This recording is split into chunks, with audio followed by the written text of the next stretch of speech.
Shalom.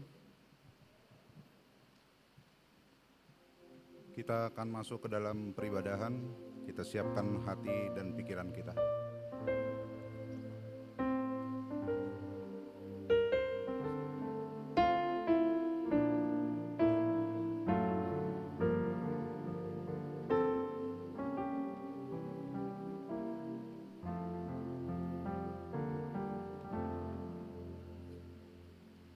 Kita bernyanyi dari pelengkap Kidung Jemaat nomor 4. Kita nyanyikan ayat 1 dan 2, angkatlah hatimu pada Tuhan.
Nama Allah Bapa dan nama anaknya Tuhan Yesus Kristus dan nama Roh Kudus halik langit dan bumi.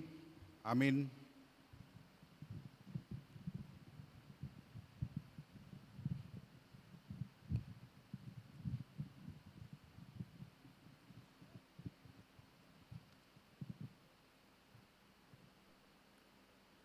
Kamu akan kuberikan hati yang baru dan roh yang baru di dalam batinmu.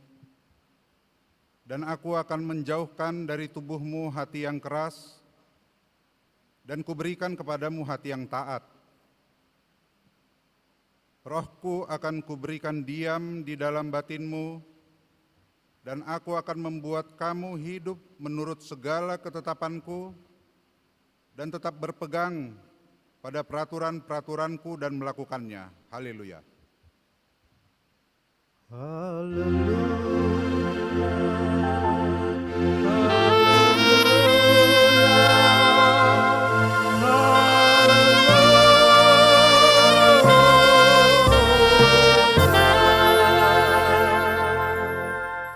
Kita berdoa. Ya Tuhan Allah, Bapa kami yang Maha Suci, Engkau telah mengajar dan membimbing kami dengan firman-Mu yang kudus itu, supaya kami membuka hati kami untuk menyambut Roh-Mu yang kudus menjadi pembimbing dan penolong kami. Bukakanlah iman kami kepadamu, supaya kami di dalam sukacita menyediakan hidup kami untuk-Mu. Biarlah Roh-Mu berkuasa memimpin dan menentukan langkah-langkah hidup kami di dalam anak-Mu, Tuhan dan Juru Selamat kami. Amin. Kita bernyanyi dari Kidung Jemaat nomor 340, Hai Bangkit Bagi Yesus. Kita nyanyikan ayat ketiga dan keempat.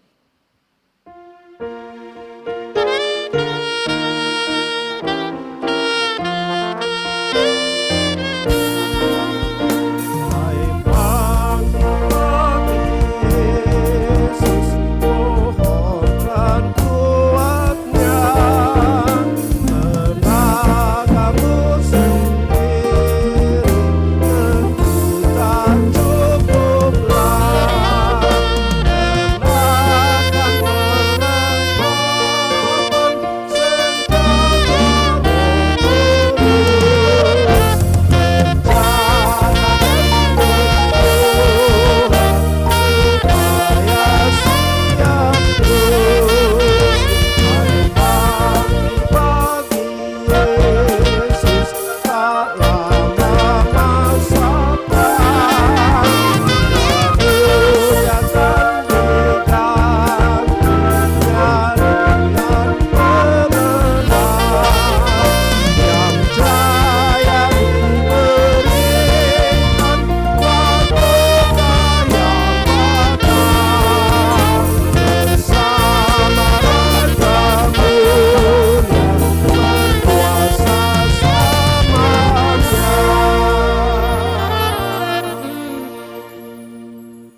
Kita akan membaca firman Tuhan sebagai pendahuluan khotbah pada Minggu Pentakosta hari ini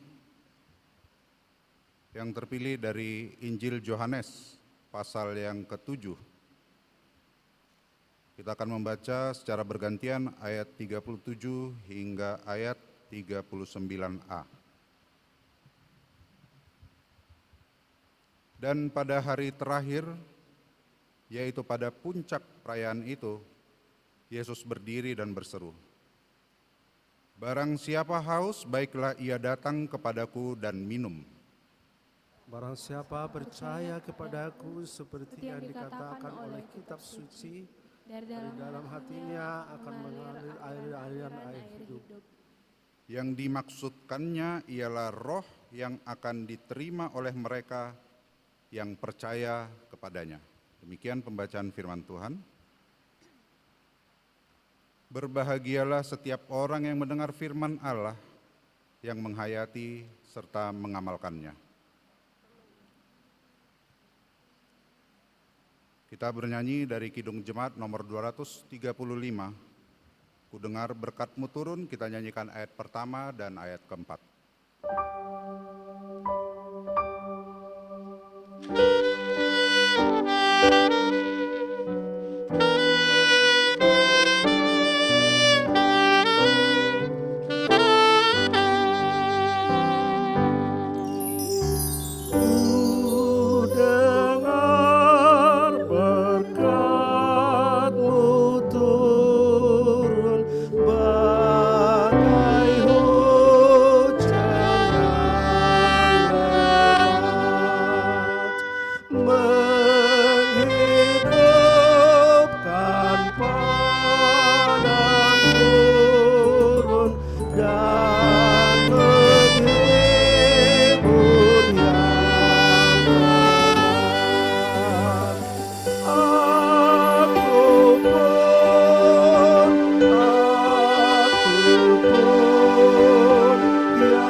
Jemaat yang dikasihi Tuhan, pada saat ini kita berkesempatan untuk mengaku dan menyesali segala dosa kita.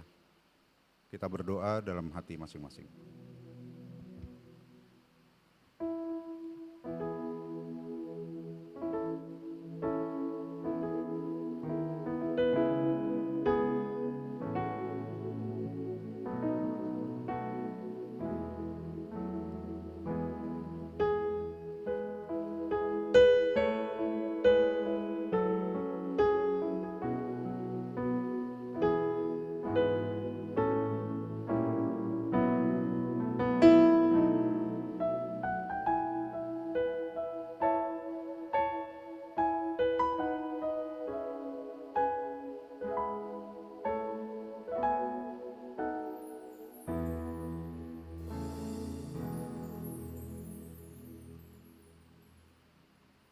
Ya Allah, Tuhan kami yang Maha Suci dan Maha Kudus, Bapa kami di dalam Yesus Kristus.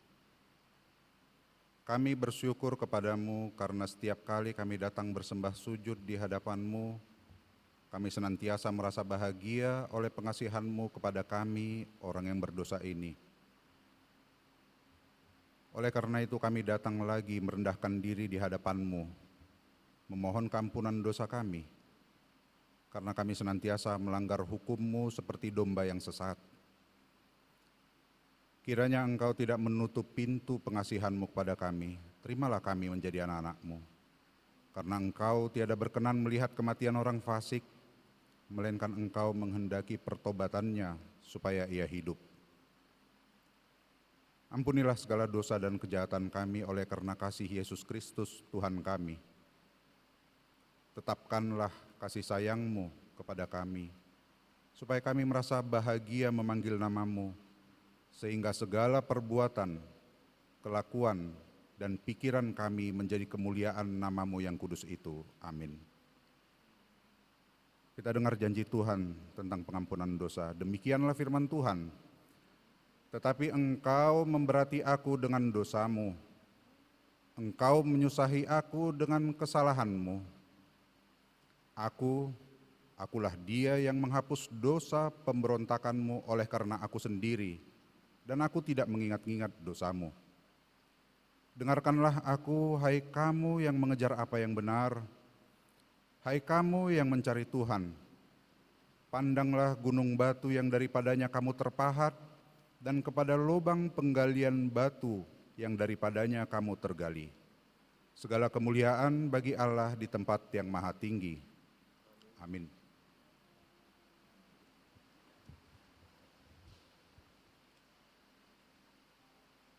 Kita nyanyikan pujian syukur dari pelengkap Kidung Jemaat Sering Kutanya Pada Diriku, pelengkap Kidung Jemaat nomor 201, kita nyanyikan ayat pertama dan ayat kedua.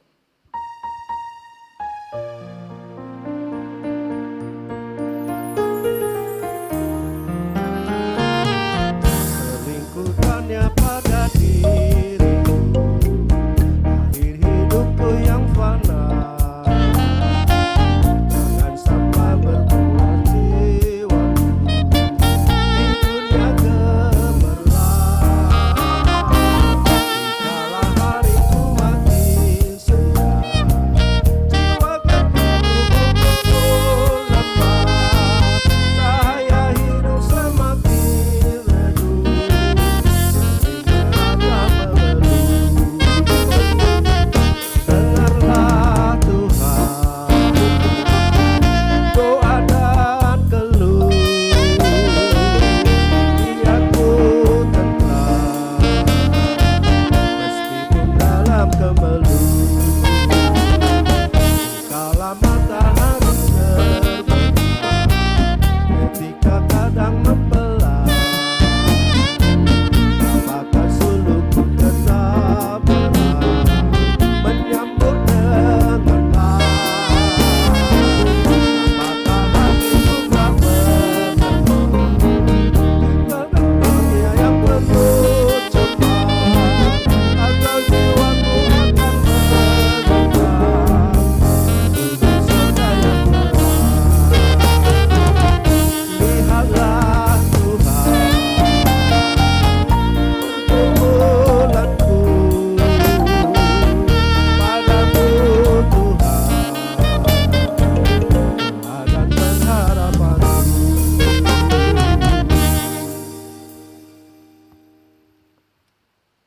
Firman Tuhan sebagai petunjuk hidup baru terpilih dari surat Judas, pasal surat Judas ayat ke-20.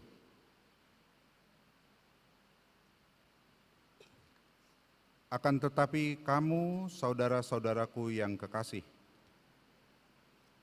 bangunlah dirimu sendiri di atas dasar imanmu yang paling suci, dan berdoalah dalam Roh Kudus. Mari kita sama-sama memohon kekuatan dari Tuhan kita. Ialah Bapa kami, berilah kami kekuatan untuk melakukan yang sesuai dengan hukum-Mu.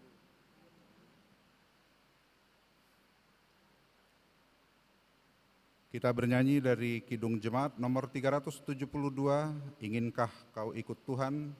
Kita nyanyikan ayat pertama hingga ayat yang ketiga.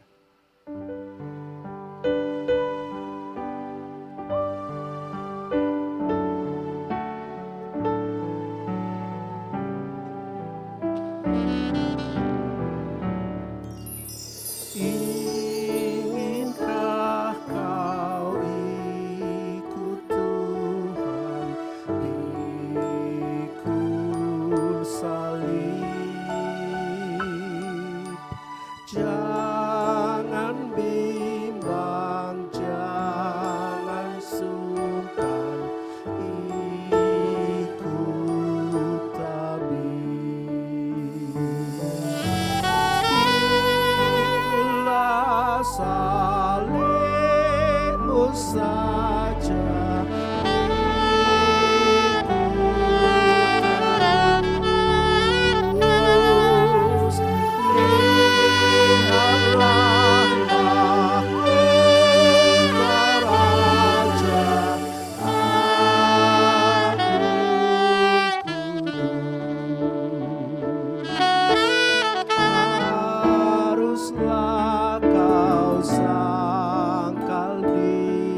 Marilah kita bersaksi mengikrarkan pengakuan iman kita bersama jemaat pada segala abad di seluruh dunia ini. Kita ucapkan bersama. Aku percaya kepada Allah Bapa yang Maha Kuasa, Khalik langit dan bumi. Aku percaya kepada Yesus Kristus, anaknya yang tunggal Tuhan kita, yang dikandung daripada Roh Kudus, lahir dari anak darah Maria, yang menderita di bawah pemerintahan Pontius Pilatus, disalibkan, mati dan dikuburkan, turun ke dalam kerajaan maut. Pada hari ketiga, bangkit pula dari antara orang mati, naik ke surga, duduk di sebelah kanan Allah Bapa yang Maha Kuasa, dan akan datang dari sana untuk menghakimi orang yang hidup dan yang mati. Aku percaya kepada Roh Kudus, gereja yang kudus dan am, persekutuan orang kudus, pengampunan dosa, kebangkitan daging, dan hidup yang kekal. Amin.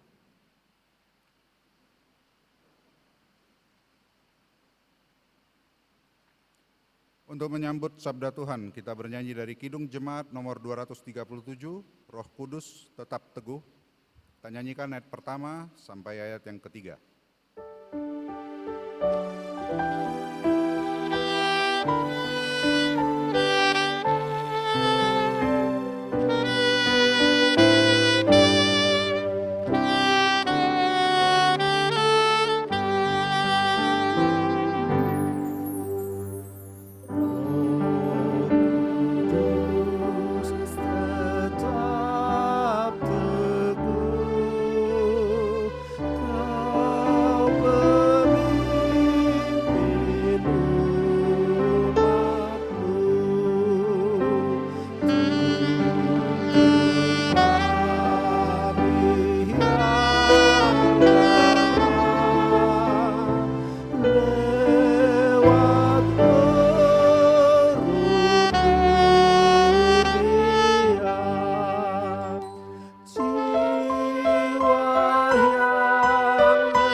Damai sejahtera dari Allah Bapa kita yang melampaui segala akal, itu yang senantiasa menguasai hati, jiwa, dan pikiran kamu sekalian, di dalam nama Tuhan Yesus Kristus.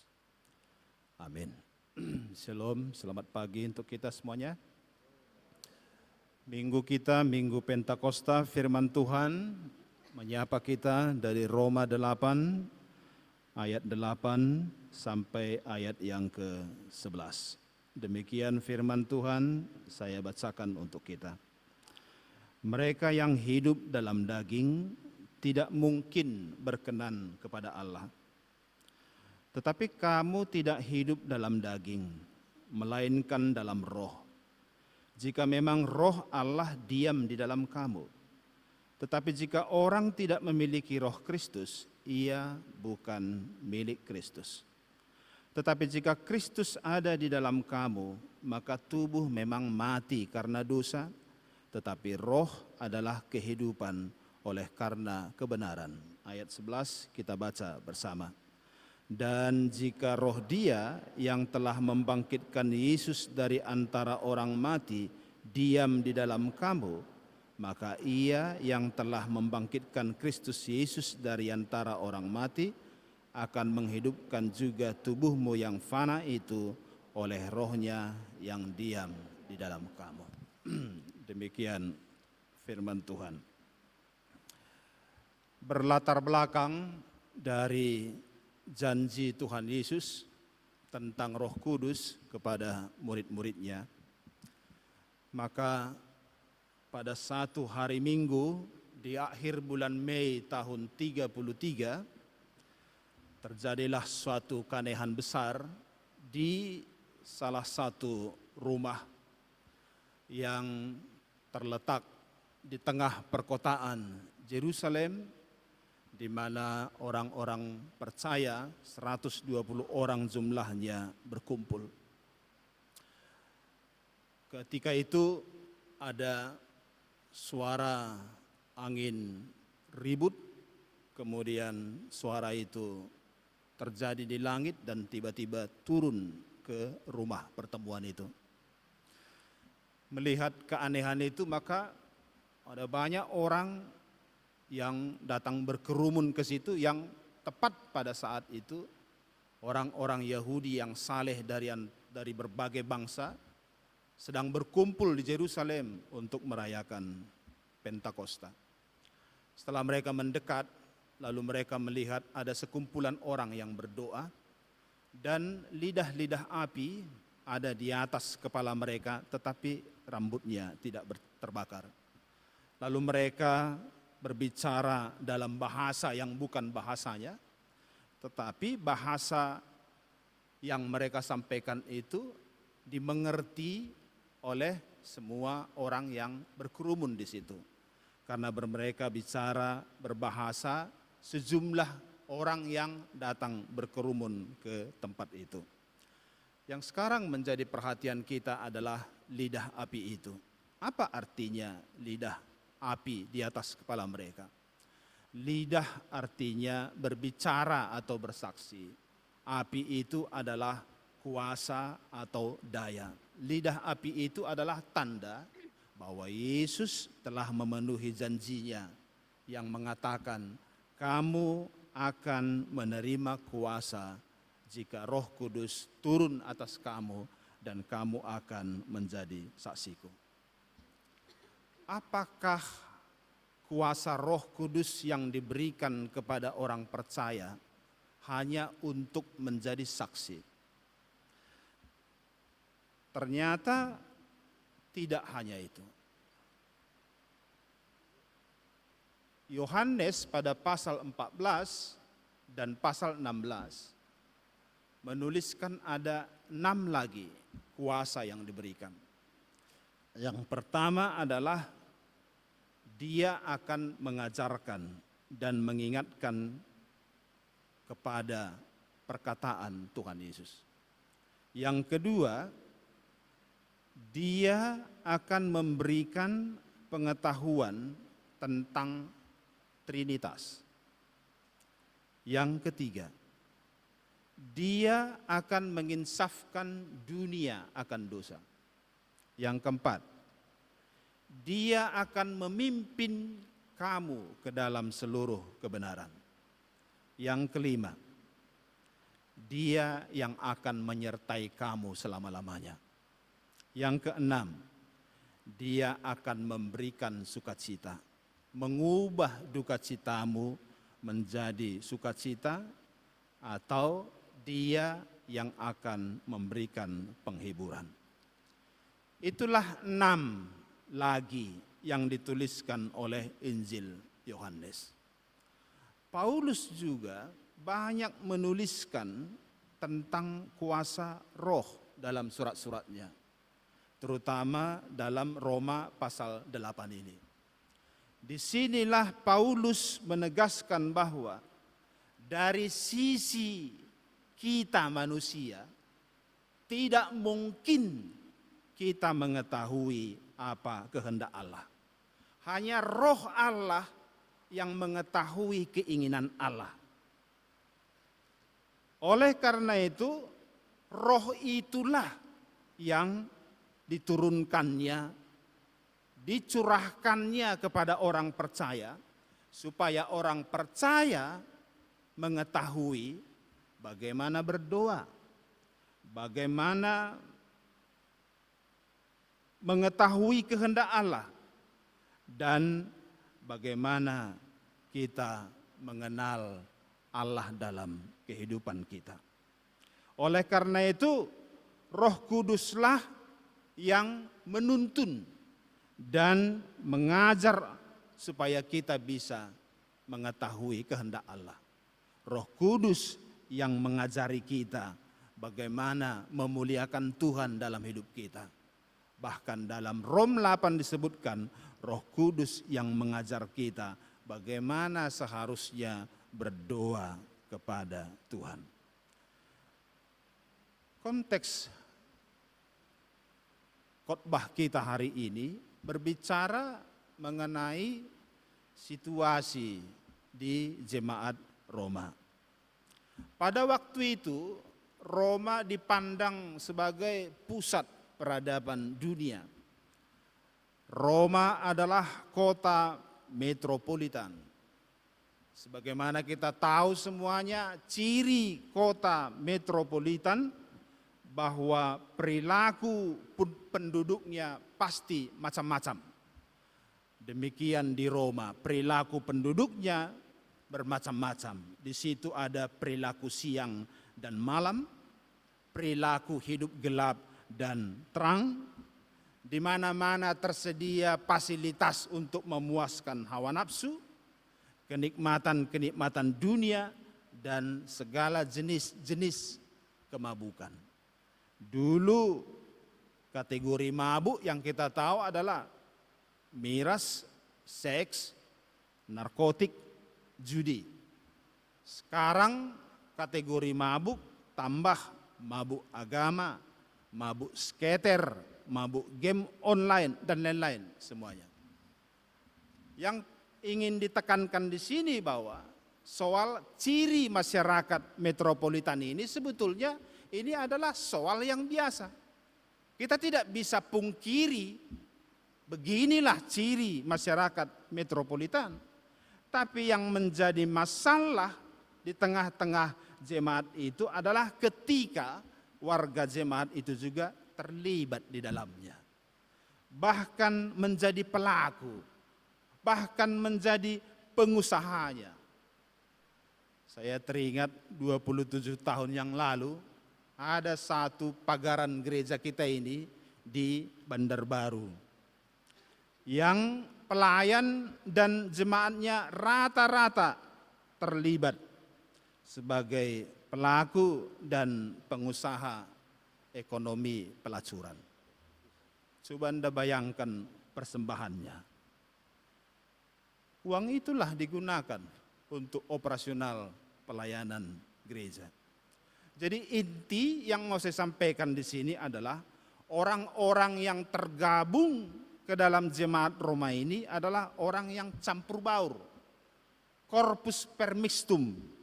maksudnya berkumpul di dalam orang-orang gelap dan terang, orang-orang malam dan siang, jahat dan baik, cemar dan bersih.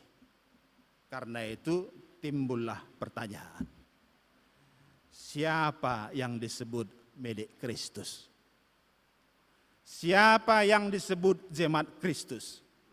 Apakah asal sudah terdaftar anggota jemaat sudah termasuk milik Kristus? Apa jawab kita? Apakah kita katakan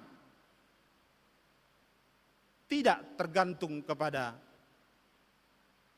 verifikasi administrasi jemaat yang terdaftar itu? Kalau kita katakan seperti itu, muncul lagi pertanyaan.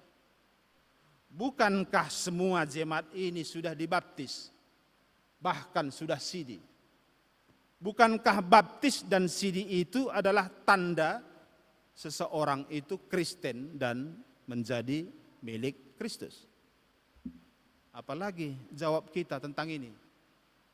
Disinilah Paulus dengan mantap menegaskan bahwa kita milik Kristus bukan ditandai dari verifikasi administrasi, bukan ditandai dari identitas dokumentasi, dan bukan ditandai dari daftar hadir peserta kebaktian.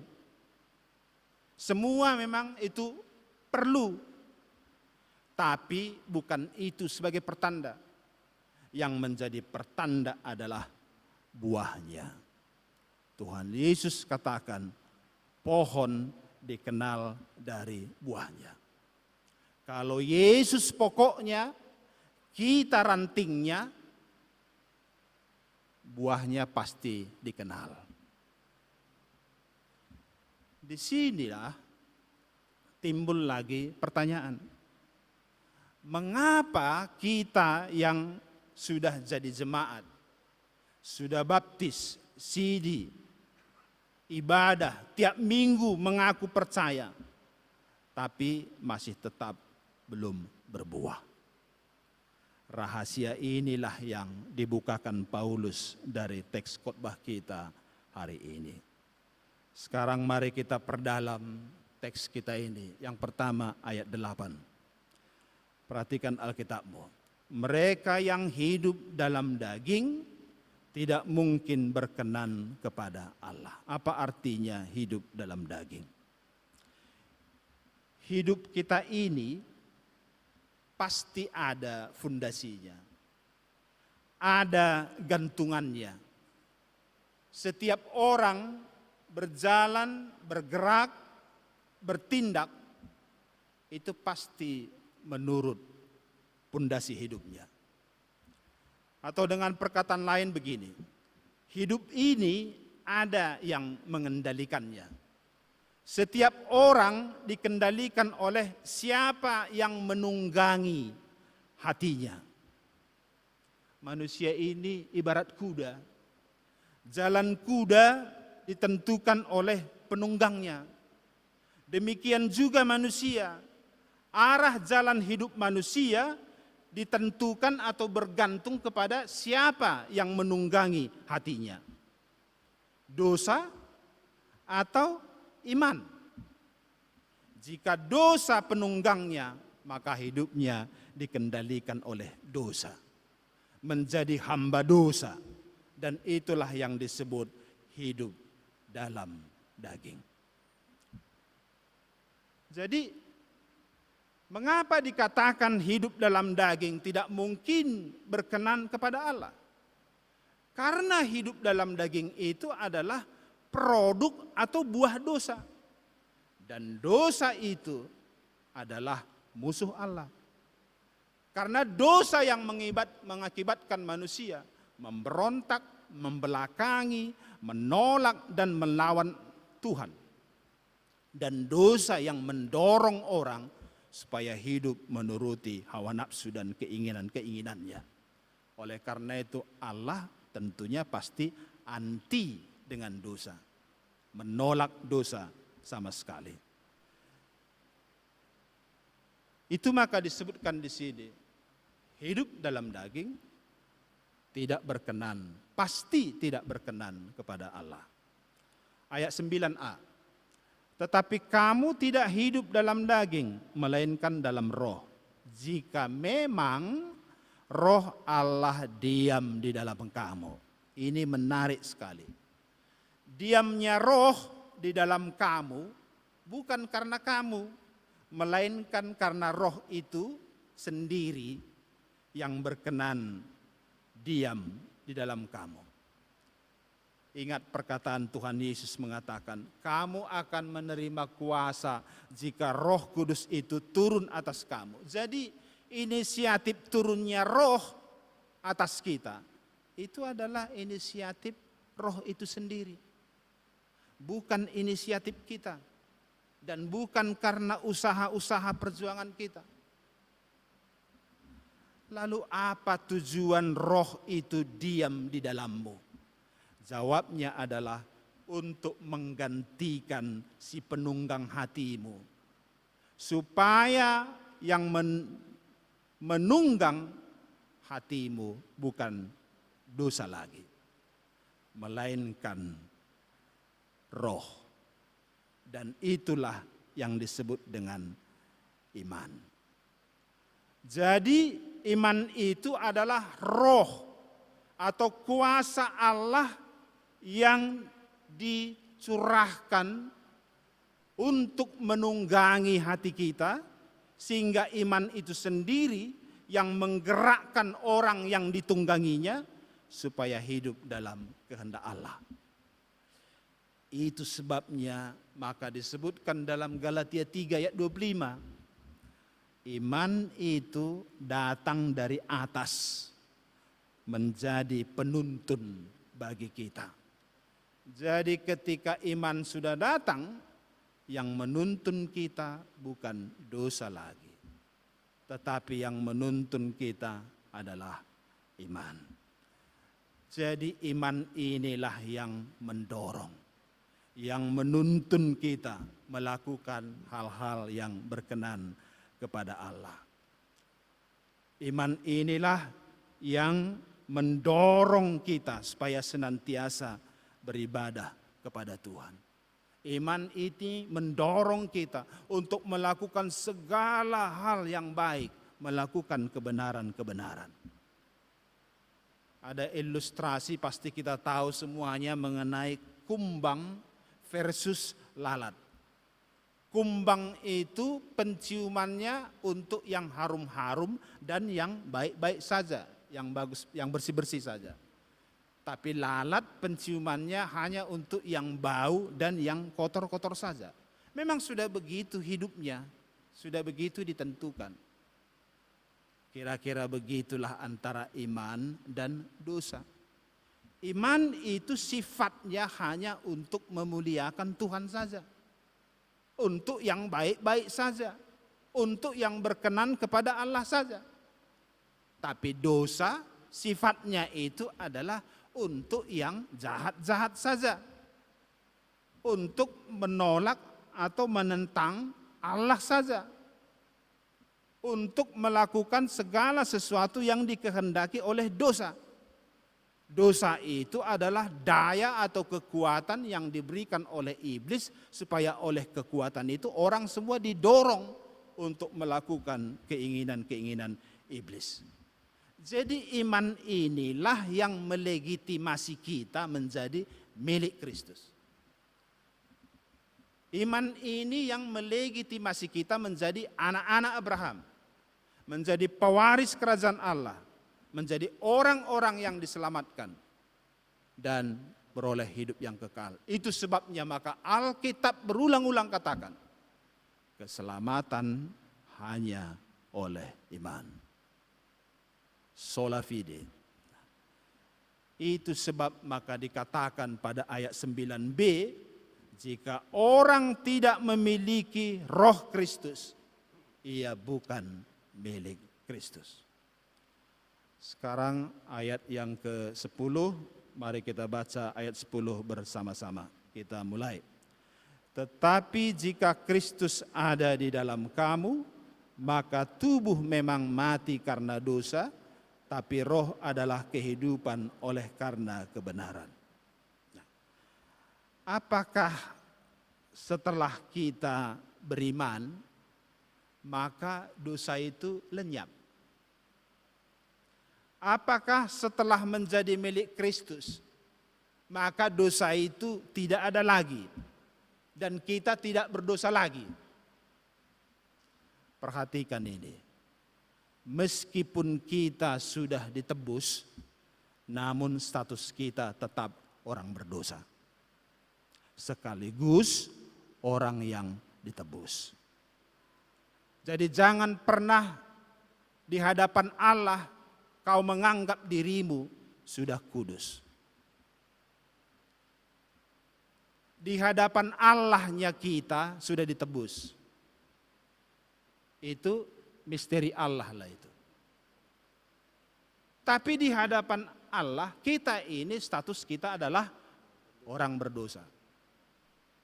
Kita tetap orang berdosa. Tapi dalam iman kita percaya sekaligus kita orang yang ditebus. Perhatikan ini. Tidak ada satu ayat pun di Alkitab itu mengatakan bahwa dosa, maut, dan iblis sudah lenyap dan tidak ada lagi. Yang ada dikatakan di situ adalah kalah atau keok atau takluk. Jadi rombongan iblis dan aparat-aparatnya masih aktif bekerja dan benar-benar proaktif. Itu sebab maka Alkitab mengingatkan kita supaya tetap berjaga-jaga. 1 Petrus 5 ayat 8 katakan begini. Sadarlah dan berjaga-jagalah. Lawanmu si iblis berjalan keliling sama seperti singa yang mengaum-ngaum dan mencari orang yang dapat ditelannya. Maka untuk itu kita dinasihatkan agar selalu berdoa, senantiasa berdoa. Berdoa, mengaku dosa, mohon ampun, mohon kekuatan, mohon penyertaan, dan senantiasa harus bersyukur dalam segala hal.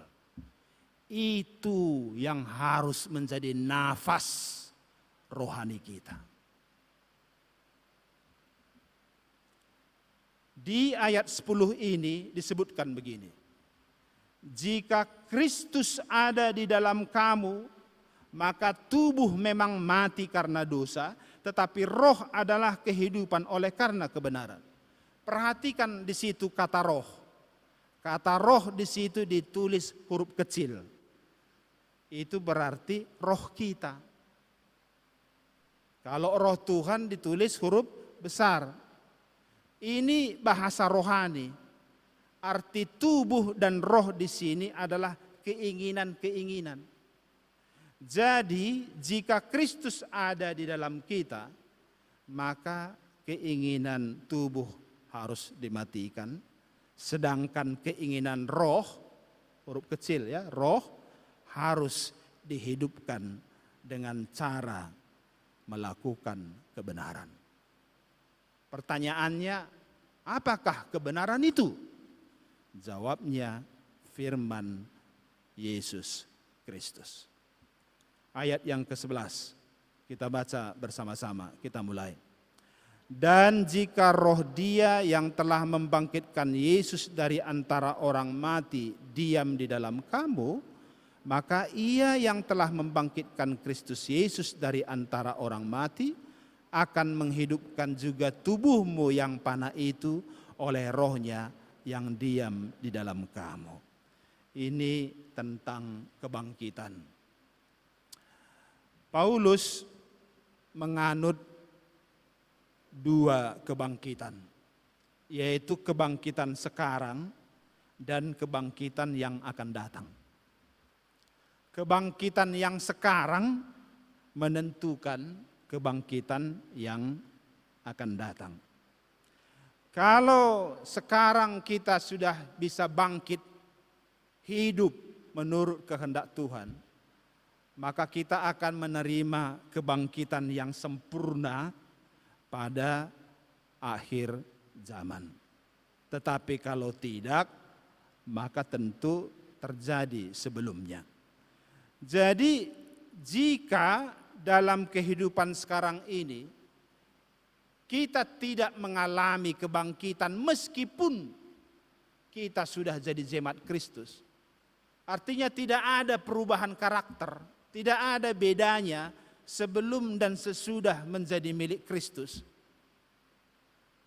maka kita tidak akan menerima kesempurnaan dari kebangkitan itu. Memang Alkitab katakan kita semua akan dibangkitkan. Tapi kebangkitan untuk apa? Dibangkitkan untuk apa? Yohanes 5 ayat 29. Mereka yang telah berbuat baik akan dibangkitkan untuk hidup yang kekal. Tetapi mereka yang telah berbuat jahat akan bangkit untuk dihukum. Jadi kalau dalam hidup sekarang ini kita tidak bangkit, melakukan yang baik, tidak dipimpin oleh roh untuk melakukan kehendak Allah, maka kita digolongkan sebagai angkatan yang jahat atau orang-orang yang hidup dalam daging. Dan ayat 8 katakan hidup dalam daging tidak berkenan kepada Allah. Sekarang saya akan tutup khotbah ini. Jadi intinya bahwa kita harus bangkit. Harus bangkit melakukan yang baik. Dari mana kita mulai? Jawabnya ayat 10. Disebut di sana, jika Kristus ada di dalam kamu. Yesus katakan dalam Yohanes 15 ayat 4 dikatakannya di sana.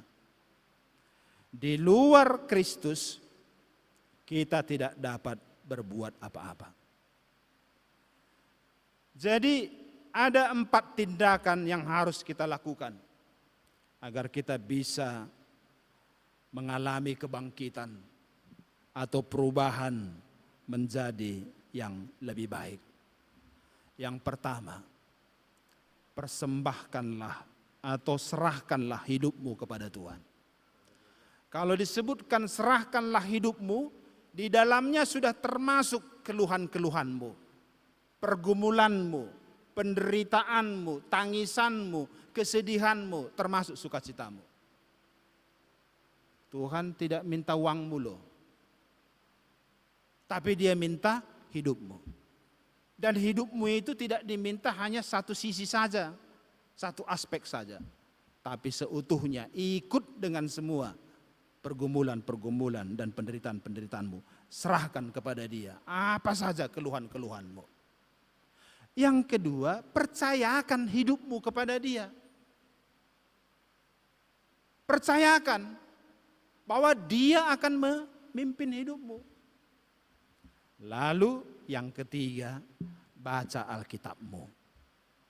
Karena 1 Timotius 3 ayat 15 katakan, membaca Alkitab bisa memberikan kita hikmat.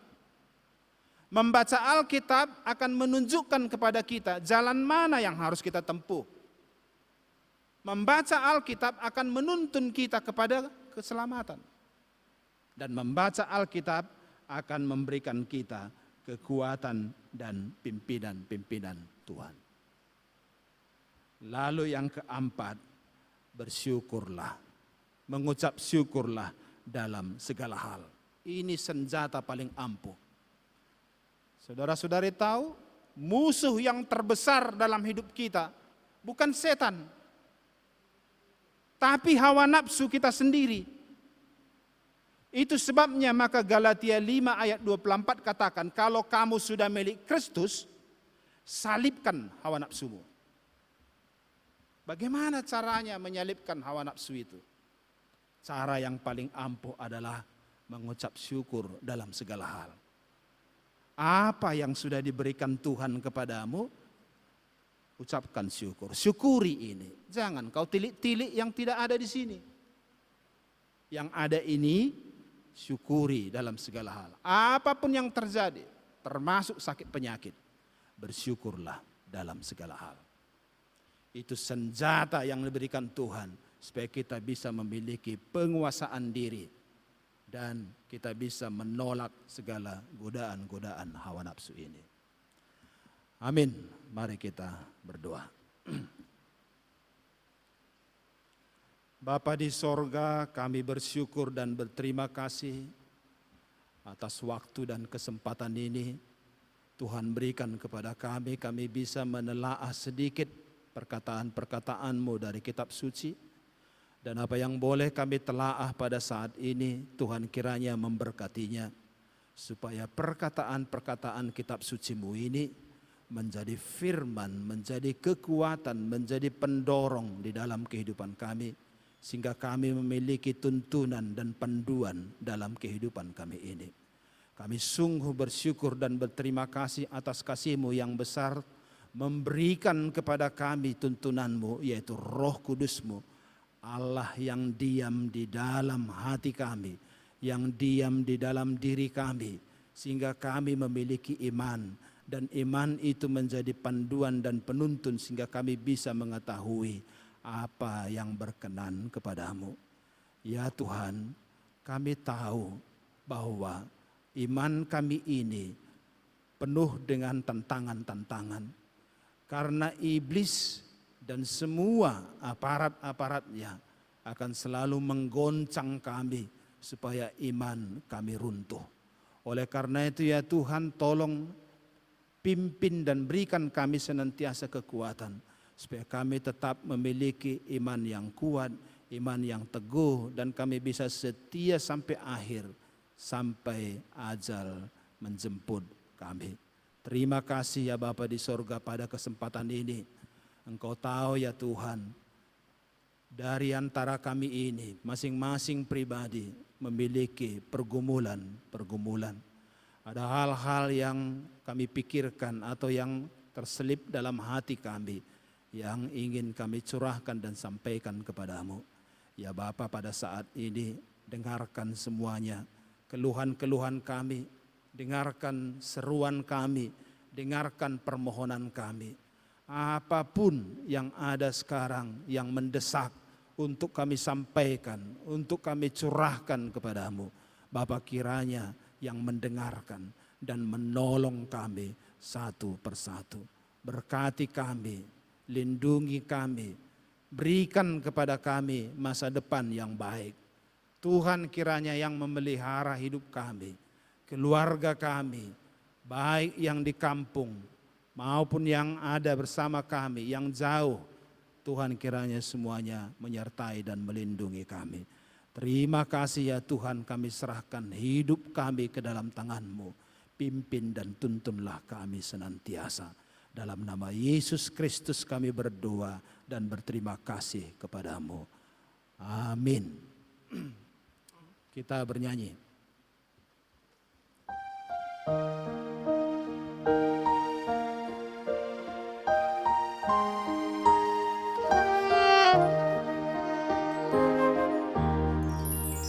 Datanglah ya seterang selamatkan hatiku, menjadikan kasih selamat yang tak kunjung berhenti.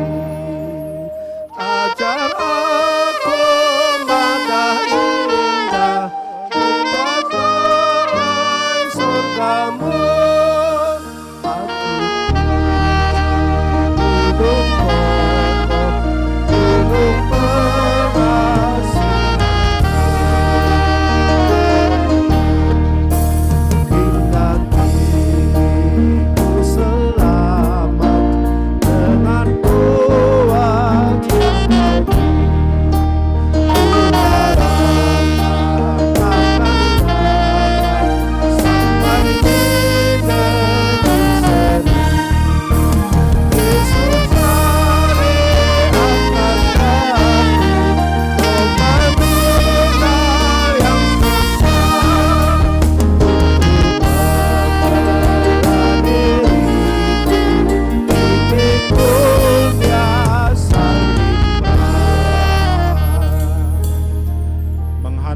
kita mengumpulkan persembahan, saya bacakan firman Tuhan dari Mazmur 119 ayat 108. Demikian firman-Nya. Aku telah bersumpah dan aku akan menepatinya untuk berpegang pada, saya ulangi, kiranya persembahan sukarela yang berupa puji-pujian berkenan kepadamu ya Tuhan, dan ajarkanlah hukum-hukum-Mu kepadaku. Amin. Mari kita persiapkan dan kumpulkan persembahan kita.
Sekarang mari kita mendoakan persembahan kita berdoa.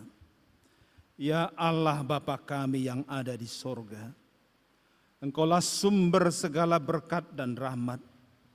Kami persembahkan di sini sebagian dari yang Tuhan beri kepada kami sebagai kurban persembahan kami kepadamu. Adapun yang kami persembahkan ini adalah yang kami terima daripadamu. Karena siapakah kami sehingga kami dapat memberi kepadamu? Kasihanilah kami ya Tuhan. Terimalah kurban persembahan kami ini menjadi dupa yang harum di hadapan-Mu, ucapan syukur kami kepadamu. Berkati dan peliharalah agar kami menggunakan persembahan ini untuk kejayaan kerajaan-Mu di tengah gereja-Mu di seluruh dunia ini. Bukalah hati kami dengan Roh-Mu yang kudus, agar kami senantiasa mengucapkan terima kasih kepadamu. Dalam nama Yesus Kristus Tuhan kami. Amin.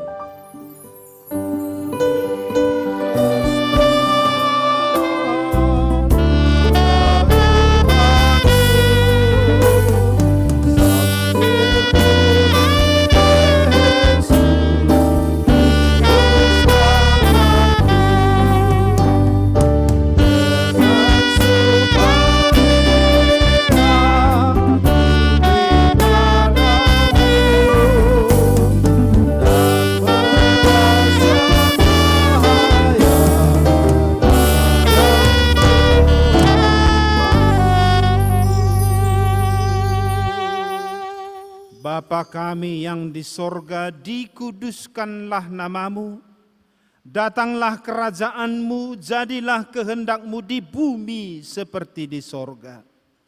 Berikanlah kami pada hari ini makanan kami yang secukupnya, dan ampunilah kami akan kesalahan kami, seperti kami juga mengampuni orang yang bersalah kepada kami.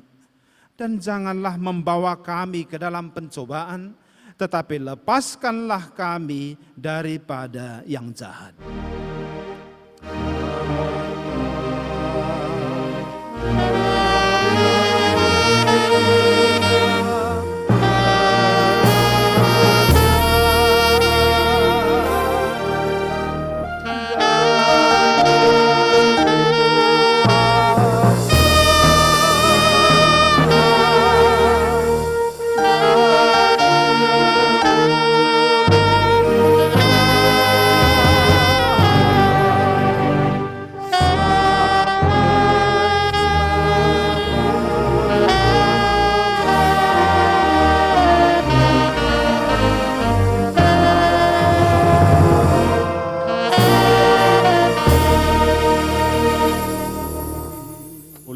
Dalam damai dan terimalah berkat Tuhan.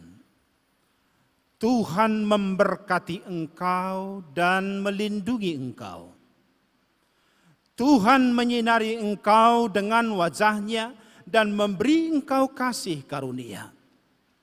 Tuhan menghadapkan wajah-Nya kepadamu dan memberi engkau damai sejahtera. Amin.